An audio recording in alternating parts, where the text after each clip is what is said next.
एकता और समझदारी। ऊंचे आकाश में सफेद कबूतरों की एक टोली उड़कर जा रही थी। बहुत दूर जाना था उन्हें, लंबा रास्ता था। सुबह से उड़ते उड़ते थकान होने लगी थी। सूरज तेजी से चमक रहा था। कबूतरों को भूख लगने लगी थी। तभी उन्होंने देखा कि नीचे जमीन पर चावल के बहुत से दाने पड़े थे।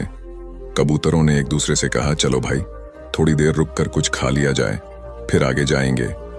एक बुजुर्ग कबूतर ने चारों ओर देखा। वहां दूर दूर तक कोई घर या मनुष्य दिखाई नहीं दे रहा था। फिर चावल के ये दाने यहां कहां से आए?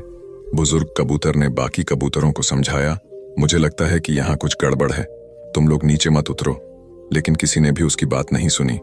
सभी कबूतर तेजी से उतरे, दाना चुगने लगे। इतने बढ़िया दाने बहुत दिनों के बाद खाने को मिले थे। वे बहुत खुश थे। जब सभी ने भरपेट खा लिया तो बोले, चलो भाई, अब आगे चला जाए। लेकिन यह क्या? जब उन्होंने उड़ने की कोशिश की तो उड़ ही नहीं पाए।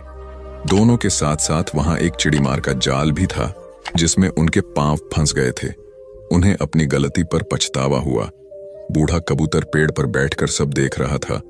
उसने जब अपने साथियों को मुसीबत में देखा तो फौरन उड़ा और चारों ओर देखा। दूर उसे चिड़ीमार आता दिखाई दिया। वह फौरन लौटा और अपने साथियों को बताया। सब वहां से निकलने का उपाय सोचने लगे। तब बूढ़े कबूतर ने कहा, दोस्तों, एकता में बड़ी शक्ति होती है। सब एक साथ उड़ड होगे तो जाल तुम्हें रोक नहीं पाएगा। उसने गिना, 1 2 3।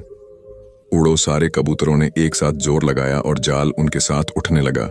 जब तक चिड़ीमार वहां पहुंचा तब तक जाल काफी ऊपर उठ चुका था। वह देखता ही रह गया और कबूतर जाल लेकर उड़ गए। बूढ़ा कबूतर सबसे आगे उड़ रहा था। काफी देर उड़ने के बाद वे नीचे उतरे। वहां कबूतरों के दोस्त चूहे रहते थे। चूहों ने अपने तेज दांतों से जाल काट दिया।